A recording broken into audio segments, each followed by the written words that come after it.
Hi everyone, this is Julia. Today is going to be a different kind of video. I'm going to be sharing my struggle with a learning disorder called Dyscalculia. So if you'd like to hear more about that, then stay tuned. So I'm not really sure how to start this video. I think maybe I'll begin with my struggle with myself, and then kind of go into this diagnosis that I got very late in life. I've always had really high anxiety and cortisol levels, and my doctors have always been miffed as to the reason why my body is always in a very high stress state. I'm just kind of gonna share with you vulnerably here. I have a tendency to live a very small life. I have made my life small on purpose because I always felt like I wasn't capable of doing what the average person could do. And I think that has a lot to do with this learning disability. This has been something that I've been dealing with that has been so shameful for me. And I think part of me coming out of this shame is sharing my story. I learned a lot from watching other people talk about this math disability. It set me free to know that I wasn't the only one struggling. Obviously, math has always been extremely hard for me.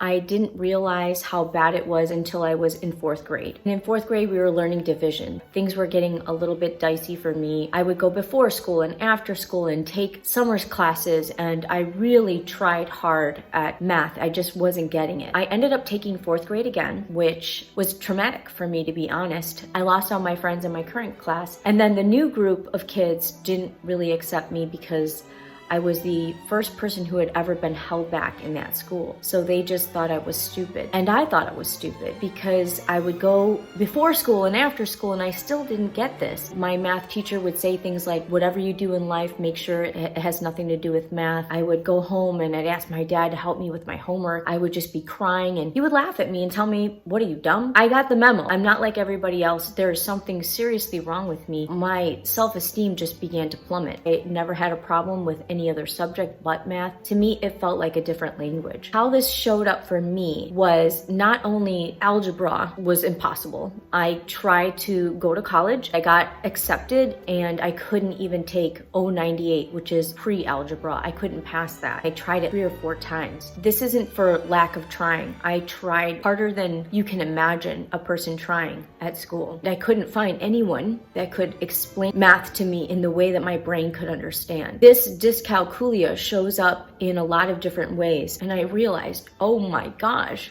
this is an actual disability that I've been struggling with and been really hard on myself for a long time over something that I physically cannot control. It wasn't me being lazy or me not studying hard enough. How this shows up for me is I have some weird spatial issues. Like parking a car is really hard for me. I'm not even talking about parallel parking. I'm just talking about regular parking. Sometimes I'll go in a spot and get out of a spot and go in back and forth 4 or 5 times because I just, for some reason, my brain can't see the parking spot clearly. A lot of times when I'm driving as a passenger in the car, I'm freaking out because I feel like we're going to hit the oncoming car, and John's like, my car is clearing that car. There's no way we're gonna hit. In my point of view, it feels like it's gonna hit. Another way this shows up for me is that I can't do dance moves. It's extremely confusing for me. It's even gotten to the point where John and I, when we first got together and we started working out together, he thought I was messing around and he would get really angry at me. This is the movement, just do what I'm doing. And I would try to do it in a mirror way. I couldn't reproduce the same movement that he was doing. I think he kind of realized a little something was a little bit off. He kind of got over the anger part and just would say, that's you, you're just kind of weird. I also have trouble with maps, and getting lost to directions are really hard for somebody who struggles in this way. I just go the same way all the time. If there's a detour or something like that and I have to take a new way, I kind of just freak out a little bit. Nothing's looking familiar to me and my brain just cannot figure out directions. Right and left are really hard for me. It takes me a minute to think, this is my right hand and this is my left hand. For some reason, that is really hard. My brain just doesn't get it and it flips numbers around. My friend asked me to help her with bookkeeping. I said, I don't think you want somebody like me keeping your books because I switch numbers all the time. I don't want to order the wrong product. I don't want to give the wrong credit card number. I just switch things around a lot. Actually, when I first met John, I did that with my telephone number. This has been an ongoing issue. I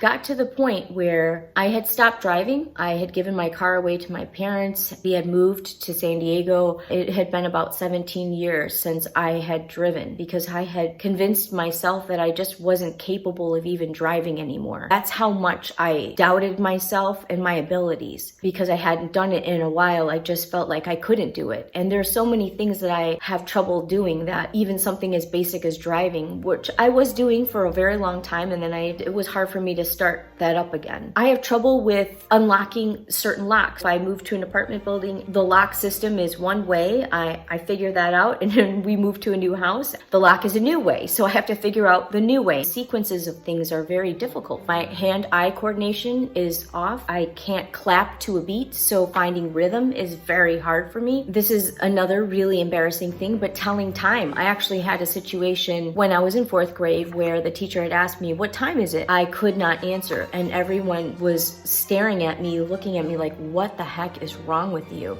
And I don't know if that just triggers it, but when people ask me, "What time is it?" I literally would have a meltdown.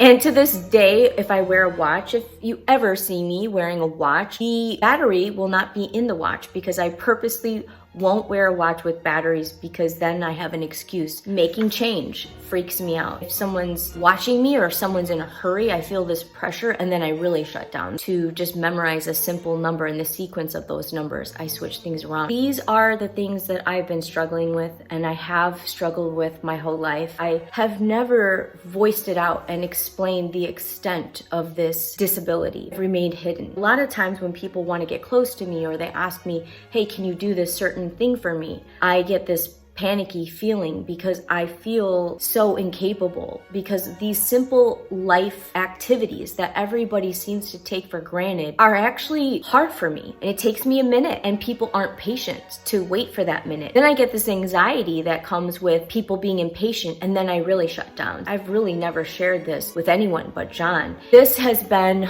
a burden for me, and I think I figured out why my cortisol is so high. In this season of my life, I'm not going to start taking math classes and trying to jam in information that my brain just doesn't want to take in. I'm not going to force my mind to work in a way that is extremely unnatural and actually very traumatic at this point. I'm just embracing my beautiful brain and the other ways that it works, that for some reason, God just doesn't want me to do math homework, and I'm okay with that. I am driving again. It's just been a journey of accepting who I am and where I am in this stage of my life. If I could help other people who are struggling in this area, you're not alone. Maybe your gifting isn't math. Maybe that's just not your thing, but there are other things that God has for you, and you aren't broken. And don't let anyone tell you that you're not good enough, because you're not good at math. There's plenty more things in this world besides division and multiplication, and we all have calculators now. By beating ourselves up and by hating ourselves or feeling bad about ourselves, it's not going to help us achieve what God wants us to achieve in our life. And I believe in working hard, but also accepting this might not be for me. I hope me sharing my troubles with dyscalculia can help any of you who have a learning disorder to give yourself some grace, because